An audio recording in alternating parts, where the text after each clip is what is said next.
Hyper toxic ആയ ഒരു അമ്മാവനും അമ്മായിയും എല്ലാവരുടെയും കുടുംബത്തിൽ കാണും. അതിപ്പോൾ ഇല്ലാത്ത കുടുംബങ്ങളും ഉണ്ട് കേട്ടോ. പോകാം വീഡിയോയിലേക്ക്. നമസ്കാരം, എല്ലാം സാധ്യമാണ് എന്ന യൂട്യൂബ് ചാനലിന്റെ പുതിയൊരു വീഡിയോയിലേക്ക് എല്ലാവർക്കും സ്വാഗതം. നിങ്ങൾ ആദ്യമായിട്ടാണോ ഈ ചാനൽ കാണുന്നത് എങ്കിൽ എത്രയും വേഗം ഈ ചാനൽ സബ്സ്ക്രൈബ് ചെയ്യുക. എന്നതിന് ശേഷം മാത്രം വീഡിയോ മുഴുവനായി കാണുക.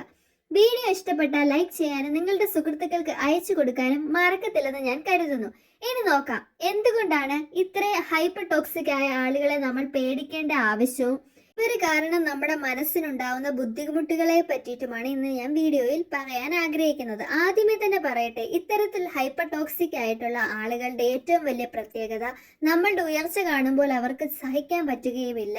അതുമാത്രവുമല്ല, നമ്മളെ പറ്റി ഇല്ലാത്തത് പറയുവാനും നമ്മുടെ തകർച്ച വളരെയധികം ആഗ്രഹിക്കുകയും വളരെ അസൂയയോടുകൂടി നമ്മളെ നോക്കിക്കാണുകയും നമ്മളെപ്പറ്റി കുശുമ്പും കുന്നായ്മയും ഉള്ളതും ഇല്ലാത്തതുമെല്ലാം മറ്റുള്ളവരോട് പങ്കുവച്ച് പറഞ്ഞും ചിരിച്ചും സന്തോഷിക്കുന്ന കുറെ ആൾക്കാരുണ്ട്. ആ കൂട്ടരെയാണ് നമ്മൾ ഹൈപ്പർ ടോക്സിക് അമ്മാവൻ അമ്മായി എന്നൊക്കെ നമുക്ക് വിളിക്കാൻ പറ്റുന്നത്. ഇവരെ നമുക്ക് പറഞ്ഞു മനസ്സിലാക്കാനോ ചികിത്സിക്കാനോ പറ്റുന്നതല്ല. കാരണം ഇത് ഒരു ശരീരത്തിന്റെ അസുഖമല്ല. അതിനാൽ നമുക്ക് ആകെ ചെയ്യാൻ പറ്റുന്ന ഒരൊറ്റ കാര്യമേ ഉള്ളൂ, ഇവരുടെ നേരെ നമ്മുടെ കതവുകൾ മെല്ലെ അടയ്ക്കുക. പറ്റുന്ന പോലെ ഇവരുമായിട്ടുള്ള എല്ലാ ബന്ധങ്ങളും ഉപേക്ഷിക്കുക.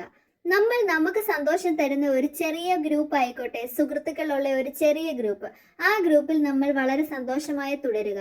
ഇത്തരത്തിലുള്ള ആൾക്കാരോട് പറയാനോ സംസാരിക്കാനോ പോകാതെ ഇരിക്കുക. അത് നിങ്ങളുടെ മനസ്സിന് വളരെയധികം സമാധാനവും സന്തോഷവും നൽകുക തന്നെ ചെയ്യും. ഇവർ നിങ്ങളെ പിൻകാലത്ത് ഏതെങ്കിലും തരത്തിൽ വേദനിപ്പിച്ചിട്ടുണ്ടെങ്കിൽ അവരോട് ക്ഷമിക്കാൻ ശ്രദ്ധിക്കുക. കാരണം ഇത്തരത്തിൽ ജന്മനാ ഹൈപ്പർ ടോക്സിക് ആയി ജനിച്ച് മറ്റുള്ളവരെ ദ്രോഹിക്കുക എന്നുള്ള ഒരു ചിന്താഗതിയോടുകൂടി ഇരിക്കുന്ന ആളുകളെ നമുക്ക് നേരെയാക്കാൻ പറ്റുകയില്ല.